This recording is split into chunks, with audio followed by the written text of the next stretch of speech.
룻기 4장 16절에서 22절까지 제가 봉독하겠습니다.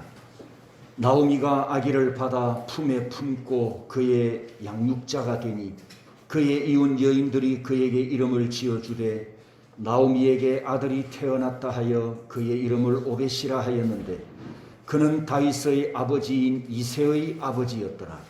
베레스의 계보는 이러하니라. 베레스는 헤스론을 낳고 헤스론은 람을 낳고 람은 암미나답을 낳았고 암미나답은 나손을 낳았고 나손은 살몬을 낳았고 살몬은 보아스를 낳았고 보아스는 오벳을 낳았고 오벳은 이새를 낳고 이새는 다윗을 낳았더라. 아멘. 서로 축복하십시오. 하나님께서 당신을 사랑하십니다. 억수로 사랑하십니다. 하나님께서 여러분들을 얼마나 사랑하시는지 오늘 설교를 들으면서 하나님의 말씀으로 확인하게 될 줄 믿습니다. 우리말에 뼈대 있는 집안이라는 말이 있죠. 룻기 마지막 5절에는 그 시대의 집안 내력을 밝히는 중요한 족보가 기록되어 있는데 이 족보를 보면 이 집안, 이 가문이 어떤 집안인가를 알 수 있습니다. 18절에서 22절까지 기록된 그 족보에 10명이 등장하는데 아마 여러분에게 익숙한 이름은 한 명뿐일 거예요. 누굽니까? 예, 다윗이죠. 그래서 이 집안은 마지막에 기록된 다윗의 집안임을 밝히고 있습니다. 우리가 성경을 읽다가 보면 의외로 족보를 자주 만나게 됩니다. 창세기에만 무려 10개의 족보가 기록되어 있습니다. 오늘 주보 안쪽에 오후에 여러분이 말씀을 볼 그 본문이기도 한데요. 그리고 가장 많은 족보를 기록한 역대기에는 1장부터 9장까지가 전부 족보입니다. 그리고 신약 성경에 넘어가면 마태복음 1장과 누가복음 3장의 족보가 기록되어 있고 누가복음 3장을 끝으로 그 후로는 요한계시록까지 족보가 나타나지 않습니다. 오늘 여러분에게 제 보물을 하나 소개해 드리려고 합니다. 바로 이 책인데요. 혹시 이런 책 보셨습니까? 제 인생에 내 소유로 처음으로 가졌던 성경책입니다. 이 성경책은 사진에 보시면, 앞에 사진을 보시면 세로형으로 쓰여져 있거든요.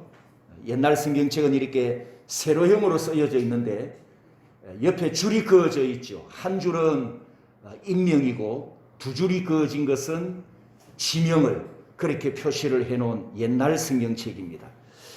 이게 그 시절에는 태평양을 건너온 소가죽 가방, 신사들이 들고 다니는 아무나 들 수 없는 소가죽 가방을 이제 낡은 걸 해체해 가지고 이 시대는 가죽이 귀했기 때문에 이렇게 성경책에 덮어서 성경 가죽 표지로 그렇게 사용하곤 했습니다. 아마 이 가죽이 적어도 80년쯤은 될 건데 이제 20년만 더 채우면 고고학 유물로 가치가 올라가지 않을까 생각을 합니다. 제가 초등학교 3학년 때쯤에 둘째 누님께서 본인이 쓰시던 이 성경책을 제게 물려주셨어요. 그러면서 하시는 말씀이, 해나야, 네가 이 성경책을 받아서 창세기부터 요한계시록까지 다 한번 읽으면 내가 너에게 큰 선물을 줄게. 그 약속을 하면서 주셨어요. 그 시절에 초등학교 3학년은 요즘으로 하면 유치원 수준밖에 안 됩니다. 그죠? 유치원 수준밖에 안 되는데 그때 제가 이 성경책을 읽은들 이해했겠습니까? 출애굽기는 참 재미있더라고요. 드라마 같은 이야기니까. 그리고 레위기를 읽는데 짐승을 잡아서 뭐 제사를 드리고 절기가 나오고 너무 재미없고 지루해가지고 왜 책갈피 있지 않습니까? 읽은 만큼 꼽아놓은 책갈피를 레위기가 너무 재미없으니까 한 장 읽고 석 장 넘겨서 책갈피 꽂고, 또 한 장 읽고 5장 넘겨서 또 책갈피 읽고, 빨리 지나가고 싶어서 했던 기억이 납니다. 그리고 이제 역대기를 읽는데 무슨 족보가 그리 많은지, 누가 누구를 낳았고 누가 누구를 낳았고, 이름이 우리 한글도 아니잖아요. 다 낯선 사람들이고. 제일 재미없는 이야기로 제가 어릴 때 기억한 게 바로 이 족보였습니다. 그런데 창세기부터 요한계시록까지 어쨌든 조금 불량했지만 레위기에서는 끝까지 다 읽었어요. 얼마 만에 읽었을까요? 기간이 1년 3개월 걸렸습니다. 1년 3개월에 걸려서 이 다 책을 읽었다고 했더니 누님이 그때 그 액의 현금을 선물로 주신 기억이 있습니다. 성경에 기록된 이 족보가 왜 이렇게 재미가 없을까요? 왜 재미가 없을까요? 내 조상 이야기가 아니기 때문입니다. 그리고 다 옛날 사람들 이름입니다. 그런데 우리에게는 이렇게 재미없는 내용을 하나님께서는 성경에 왜 많이 기록하셨을까요? 하나님께서 성경에 이 족보를 많이 기록하셨다는 것은 그만큼 하나님의 의도에 중요한 이유가 있다는 뜻이 되겠지요. 족보, 히브리어로 톨레도트라고 하는데 우리말로는 족보, 계보, 내력, 사적, 역사 이렇게 번역이 되어 있습니다. 그래서 오늘은 이제 우리가 룻기서 마지막 본문인 이 족보에 대한 하나님의 말씀을 보아야 하는데, 이 룻기 족보를 이해하기 위해서 성경 전체에 기록된 족보를 통해 하나님께서 우리에게 무엇을 말씀하시는가, 하나님의 뜻이 무엇인가, 먼저 그 말씀으로 은혜 받고 나중에 이제 룻기 있는 마지막 족보 설교를 하려고 합니다. 신명기 32장 7절에 이런 말씀이 있습니다. 한번 따라서 해보겠습니까? 옛날을 기억하라. 역대의 연대를 생각하라. 내 아버지에게 물어라. 그가 내게 설명할 것이요. 내 어른들에게 물어라. 그들이 내게 말하리로다. 지금 신명기 본문입니다. 자, 지도를 보면 애국을 떠났던 이스라엘 백성들이 홍해 바다를 건너고 그리고 시내산에 와서 하나님의 말씀을 받습니다. 이 시내산을 통과해서 신광야를 지나 이제 가나안 땅으로 들어가야 하는데, 원망하고 불평하고 정탐꾼들의 그 부정적인 보고 때문에 원망하고 불평하다가 이 신광야 주변에서 40년 동안 계속 맴도는 여정을 보내지요.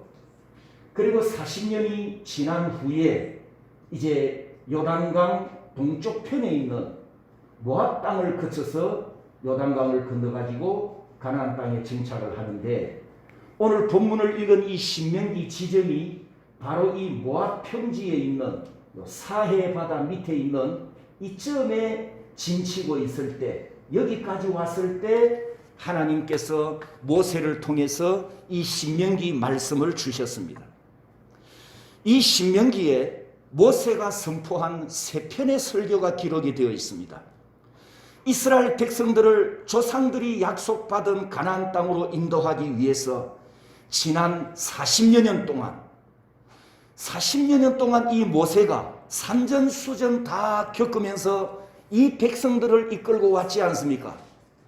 이제 바로 눈앞에 가나안 땅이 있는데, 정작 모세 자신은 가나안 땅을 밟는 것을 하나님께 허락받았습니까? 못 받았습니까? 허락 못 받습니다. 신명기 34장 7절에 보면 그때 모세 나이 120세였고 눈이 흐리지 아니하였고 기력이 쇠하지 아니하였더라. 이 표현은 모세가 아직 죽을 때가 안 됐다는 뜻입니다. 120살이지만 청년과 같이 정정하다는 뜻이에요. 하지만 하나님께서 이 가나안 땅을 모세를 느보산에 데리고 올라가서 그 좋은 시력, 눈이 흐리지 아니했다 그랬죠. 이 좋은 시력으로 저 멀리 요단강 건너편에 보이는 요단강 땅, 그 가나안 땅만 눈으로 보게만 해주시고 천국으로 바로 데려가셔 버렸어요. 그 느보산에서 바로 천국으로 데려가셨어요. 이제 2달 열흘입니다. 2달 열흘만 있으면 드디어 가나안 땅을 밟게 되는데 그 땅을 밟지 못하고 이 모세가 이스라엘 백성들에게 고별 설교를 했으니 어떤 심정으로 고별 설교를 했을까요? 그 모세의 비장한 심정이 담겨있는 마지막 고별 설교가 바로 이 신명기 내용입니다. 설교 대상은 우리가 아는 것처럼 광야에서 출생한 2세들이고 출애굽 다음 세대들입니다. 그리고 신명기 32장은 오늘 본문을 아까 한 절을 읽었던 신명기 32장은 이스라엘의 배반과 타락에 대한 하나님의 심판을 경고하는 좀 어두운 주제, 설교 내용이 좀 어두운 주제인데 하지만 모세를 통해서 하나님의 말씀을 전하는 이 설교에 담겨있는 하나님의 진정한 뜻은 하나님의 마음은 뭐냐? 지금 광야에서 태어난 2세들이 요단강을 건너서 가나안 땅으로 들어갈 것인데 그 가나안 땅에 들어가는 자기 백성들을 하나님께서 얼마나 사랑하시는가? 자기 백성들을 얼마나 긍휼히 여기시는가? 그 약속을 이 신명기 32장에서 말씀하십니다. 여러분 혹시 여수룬이라는 단어를 아십니까? 여수룬. 아마 찬양에도 이런 가사가 들어간 이 단어가 들어간 찬양이 있는 걸로 알고 있는데 이 여수룬이라는 단어가 성경에 딱 4번만 기록되어 있습니다. 4번. 이 단어는 이스라엘 고유 명사인데 하나님께서 이스라엘 백성들에게 붙여준 요즘 말로 하면 애칭입니다. 애칭. 하나님께서 사랑하는 자기 백성, 사랑하는 자기 이스라엘을 부를 때 그 사랑의 감정을 담고 사랑의 모든 감정을 담고 여수로나 나의 여수로나 이렇게 부르셨단 말이죠. 이 여수로는 올바른 자 이런 뜻인데 이 애칭을 누구에게도 붙여준 적이 없습니다.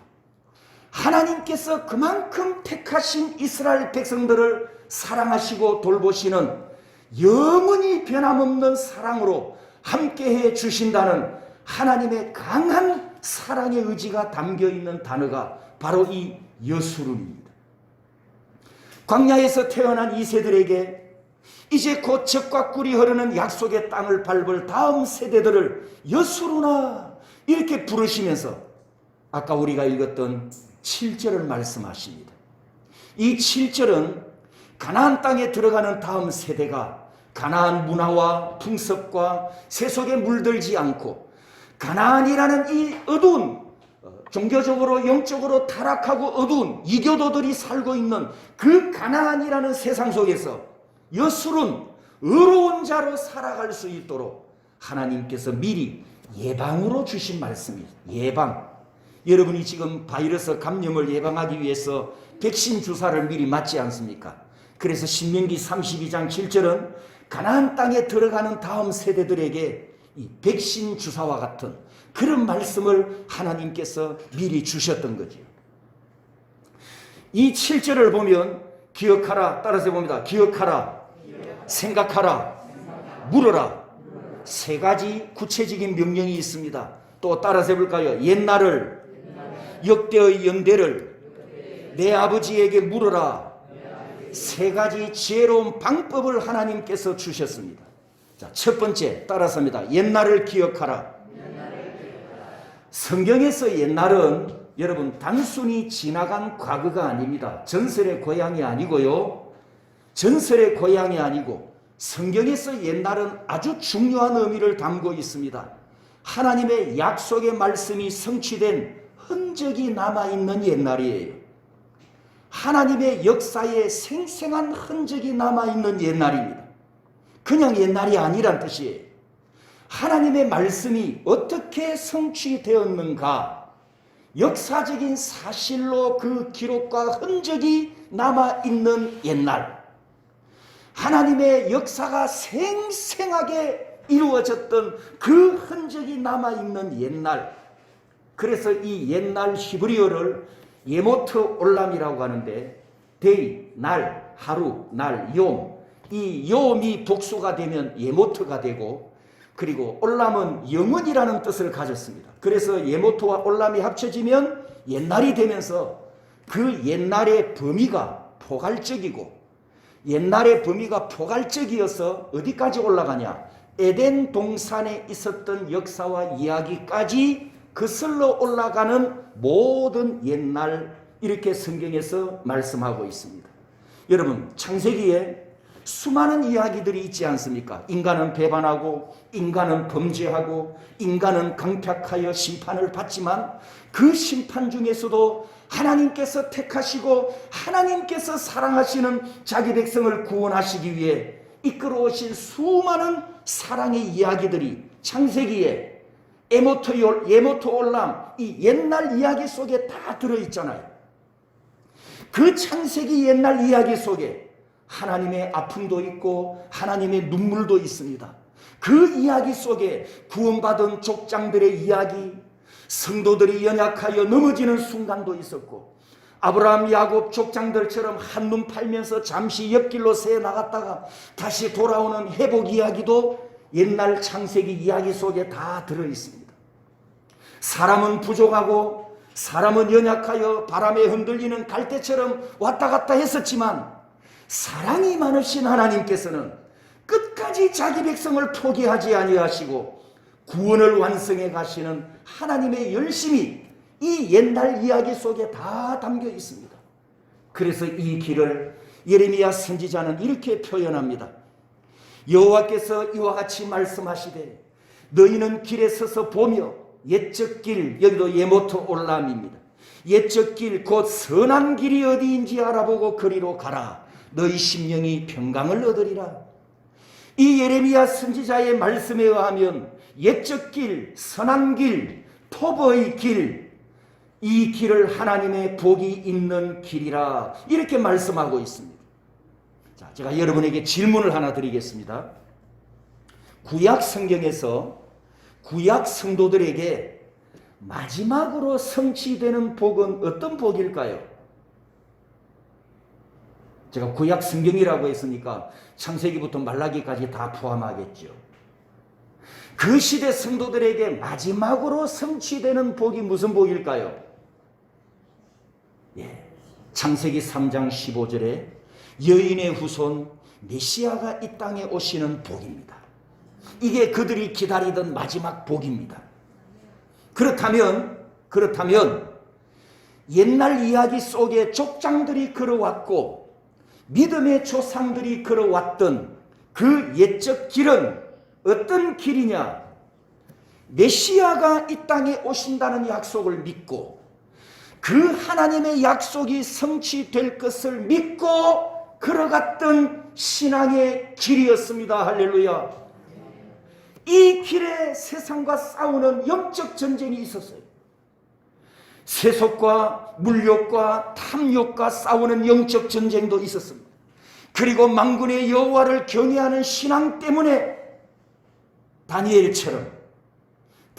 세 친구처럼 고난받고 풀무불 속에 사자굴 속에 들어가는 이런 핍박받는 아픔도 있었습니다.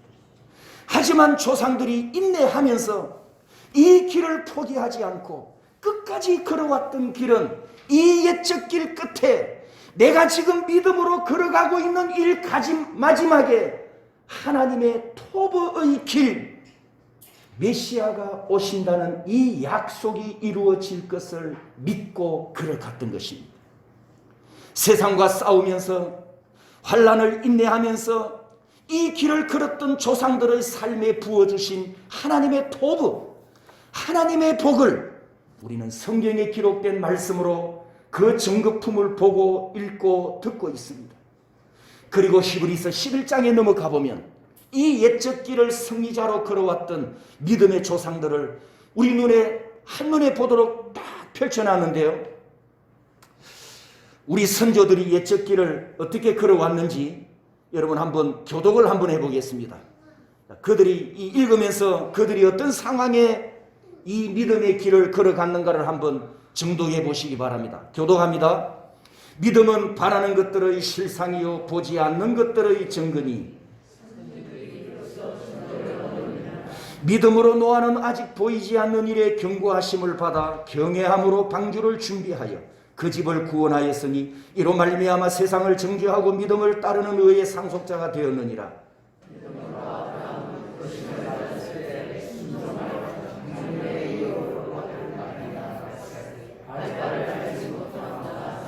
이 사람들은 다 믿음을 따라 죽었으며 약속을 받지 못하였으되 그것을 멀리서 보고 환영하며 또 땅에서는 외국인과 나그네임을 증언하였으니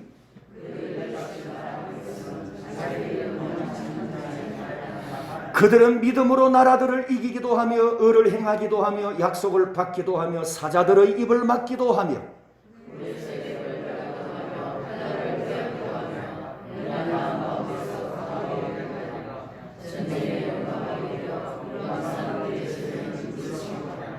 여자들은 자기의 죽은 자들을 부활로 받아들이기도 하며 또 어떤 이들은 더 좋은 부활을 얻고자 하여 심한 고문을 받되 구차히 풀려나기를 원하지 아니하였습니다.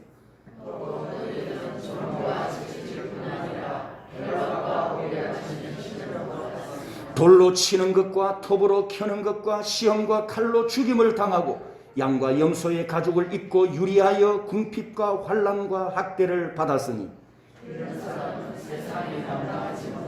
거기까지 따라서입니다. 이런 사람은 세상이 감당하지 못하느니라. 성도 여러분, 우리의 선조들이 걸어갔던 이 믿음의 길이 평탄한 길이었습니까? 평화로운 길이었습니까? 믿음의 조상들이 걸어갔던 이 길에 흐르고 있는 하나님의 눈물과 하나님의 사랑과 하나님의 열심이 보이십니까? 유구히 흐르는 믿음의 선조들의 역사, 그 역사에 깊이 개입하신 하나님의 크신 은혜와 뜨거운 사랑과 자신의 약속을 죄인들에게 이루어주시려고 여호와의 열심으로 구원을 이루어주신 하나님의 이야기가 우리 선조들이 걸어갔던 그 옛날 이야기, 옛적 길 속에 다 들어있습니다. 사랑하는 성도 여러분, 이 이야기가 누구 이야기라고요? 아브라함 이야기가 아닙니다. 모세 이야기가 아닙니다. 다시 묻습니다. 이 이야기가 누구 이야기라고요? 그렇죠. 내 이야기, 여러분의 이야기입니다. 사랑하는 성도 여러분, 어제까지 내가 걸어왔던 옛길을 돌아보십시오. 어떤 길이었습니까? 평탄한 길을 평안하게 걸어왔었습니까? 아니면 고난의 길을 걸어왔었습니까? 아니면 고생길을 걸어왔었습니까? 넘어질 때도 있었겠죠. 옆길로 잠시 새 나가거나 한눈 팔고 엉뚱한 곳을 바라보고 갈 때도 있었겠죠. 어떤 분은 하나님 때문에 시험에 들기도 합니다. 하나님, 왜 나를 사랑해 주시지 않습니까? 우리 목사님을 억수로 사랑해 주시면서 나는 왜 사랑 안 해 주시는데요? 가끔 그렇게 말하는 분들이 제 귀로 듣거든요.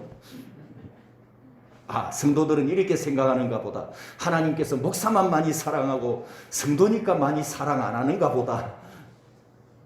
하나님 왜 내 기도를 빨리 응답해 주시지 않습니까? 왜 나를 모른 척 하십니까? 하나님께서 나와 함께 하신다는 것을 나는 확신을 못하겠습니다. 이런 의문과 불평 때문에 여러분은 하나님의 사랑을 의심해 본 적이 없습니까? 그런데 오늘 이 순간, 이 자리에 여러분이 은혜의 보좌 앞에 서 있지 않습니까? 할렐루야. 하나님께서 여러분을 외면하지 않으셨다는 증거입니다. 하나님께서 여러분을 잊지 않으셨다는 증거입니다. 결단코 여러분을 기억하시고 여러분을 사랑하시고 여러분을 인도하셨습니다. 믿으시기를 축복합니다. 하나님께서 여러분을 얼마나 사랑하시는지, 억수로 사랑하시는 그 증거가 되는 말씀을 출애굽기 세 곳에서 찾아보고 이 설교를 마치려고 합니다. 첫 번째 말씀은 출애굽기 2장과 3장에 있는 말씀인데 따라서 해볼까요? 세밀하시고 섬세하신 하나님, 출애굽기 2장을 보면 애굽에서 노예로 고통당하는 언약 백성들의 탄식과 울부짖음을 하늘에 계시는 하나님께서 다 들으시고 보셨으며 아신다, 이렇게 말씀하십니다. 출애굽기 3장 7절에도 시내산에서 만난 모세에게 하신 말씀입니다. 모세야, 내가 내 백성의 고통을 따라서 합니다. 보았고 들었고 다 안다. 여러분, 이 보고 듣고 알고는 배가 고파서 아기가 울 때, 아기가 아파서 울부짖을 때 그 아기를 바라보는 어머니의 마음, 어머니의 감정을 나타내는 단어입니다. 그래서 보고 듣고 알고, 기억하시죠? 무슨 동사라고 한다고요? 따라서 합니다. 하나님의 감정동사. 하나님의 감정동사. 이 보고 듣고 알고에 하나님의 사랑이 담겨 있습니다. 여러분을 보고 여러분의 처지를 듣고 여러분을 아시는 그 하나님의 마음속에 하나님의 긍휼이 담겨 있고, 보고 듣고 알고에 하나님의 자비가 담겨 있습니다. 자식을 사랑하는 어미의 마음, 자식을 사랑하는 아비의 마음처럼 하나님의 마음을 나타내고 하나님의 심장을 나타냅니다. 하나님께서 이렇게 세심하게 세밀하게 우리의 처지와 형편을 다 아신다는 뜻입니다. 그러므로 여러분에게 아픔이 있고 고통이 있고 힘들 때에 보고 듣고 계시는 하나님 아버지께 부르짖으시기를 바랍니다. 두 번째, 따라서 합니다. 하나님의 위대한 목적사. 출애굽기 3장 8절에 보면 내려가서 건져내고 인도하여 약속의 땅에 데려가려 하노라. 시내산에서 만난 모세를 소명하시면서 하나님께서 앞으로의 계획을 지금 하시는 말씀입니다. 내 백성이 애굽에서 400년 동안 지금 노예살이를 하고 있는데 내 백성들을 구원해내어서 저 젖과 꿀이 흐르는 가나안 땅으로 내가 데려가리라. 하나님의 목적을 선언하시는 말씀입니다. 성도 여러분, 이 세상은 장차 망할 장망성인데 이 장망성에 살고 있는 나를 하나님께서 구원하셔서 영원한 하나님 나라로 인도해 가시는 하나님의 목적을 지금 선언하셨습니다. 이 장망성에서 여러분을 구원해 내신 하나님의 목적이 무엇이냐? 여러분이 영원한 천국에서 영생을 누리게 하는 것입니다. 할렐루야. 믿습니까?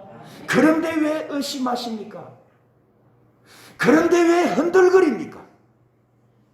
사랑하는 성도 여러분, 하나님께서 여러분에게 등 돌리거나 외면하지 않으십니다.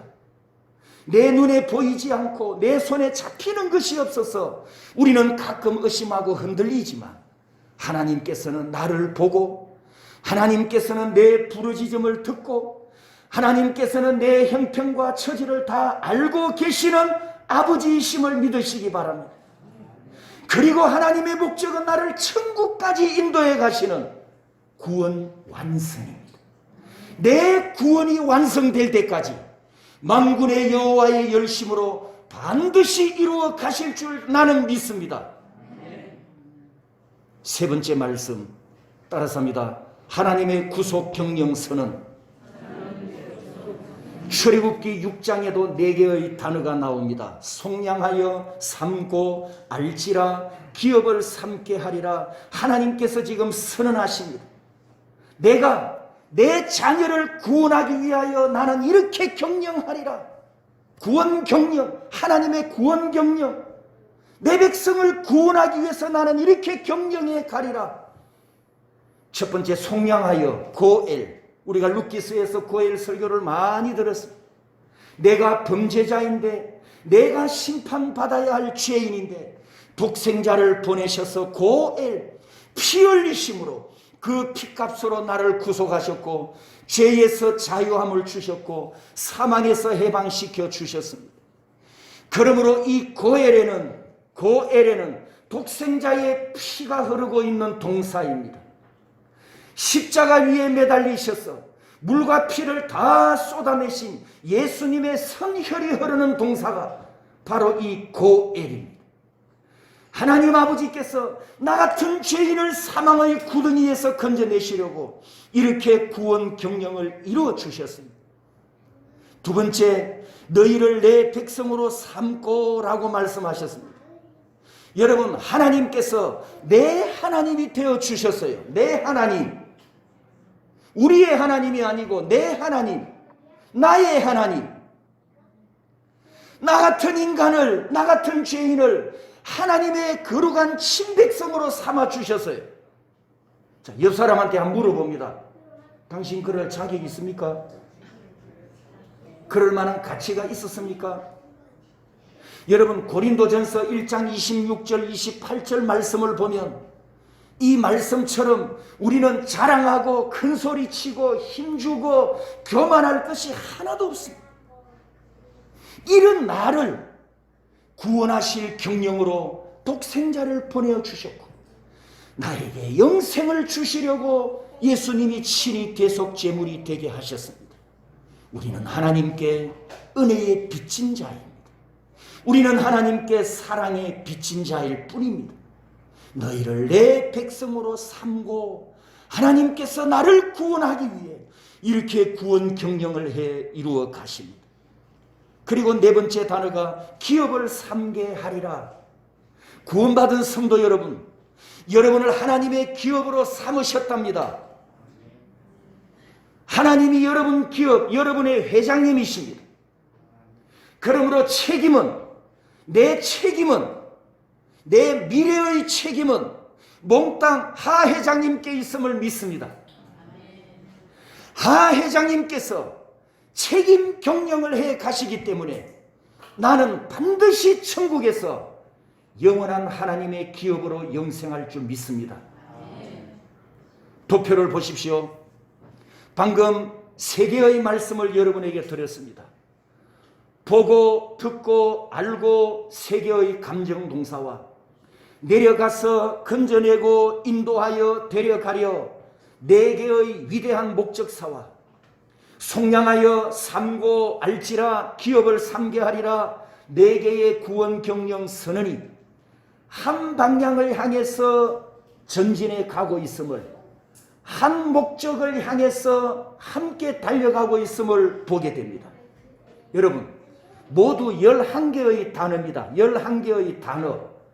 이 11개의 단어가 전부 동사인 동시에 구체적이고 확실하고, 여러분, 어제까지 과거에 이 말씀대로 이루어져 왔고 오늘 현재 내 인생에도 이루어지고 있고 내일부터 내게도 현재 진행형으로 성취되고 있음을 나는 믿습니다. 아멘, 아멘. 그래도 하나님의 사랑을 의심하시겠습니까? 그래도 확신이 없어서 흔들리는 삶을 살겠습니까?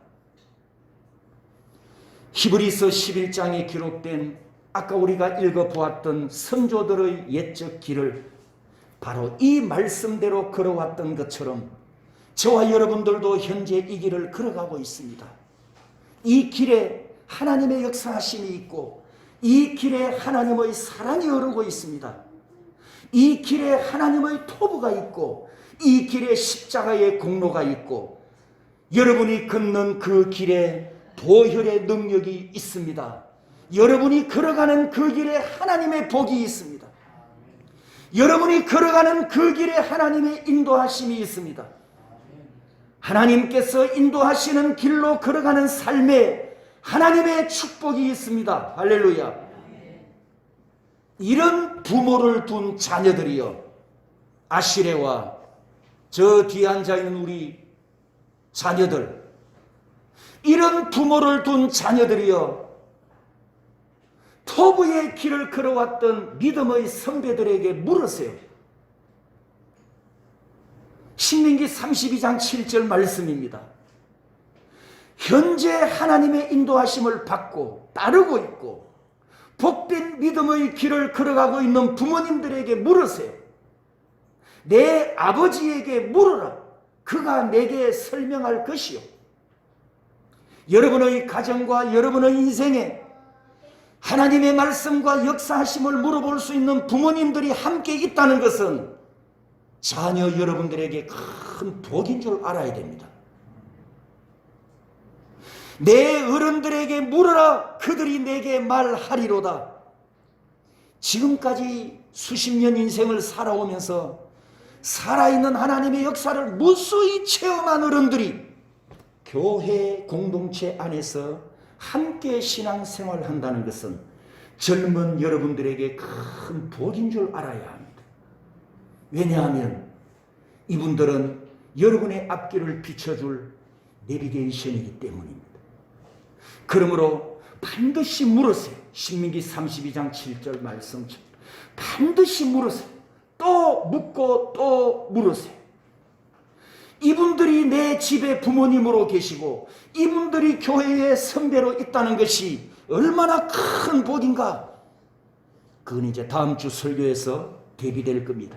얼마나 복인지, 여러분이 얼마나 복된 사람인지 묻고 또 물어서 내 조상들이, 내 부모들이, 내 선배들이, 신앙의 옛 족장들이 그 믿음의 길을 걸어갔던 것처럼 다음 세대들도 똑같은 이 믿음의 길을 하나님의 말씀이 역사하고 하나님께서 인도하시고 하나님께서 함께 하시는 하나님의 말씀이 생생하게 성취되는 그 역사가 나타나는 이 믿음의 길을 걸어가는 여러분이 되시기를 축복합니다.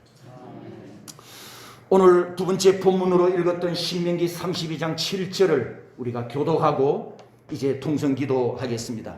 제가 앞에 문장 검정색 마지막 페이지 없습니까? 예, 밑에 세 줄입니다. 제가 검정색 글씨를 읽고 여러분이 파란색 글씨를 교독하겠습니다. 옛날을 기억하라. 내 아버지에게 물어라. 내 어른들에게 물어라. 아멘.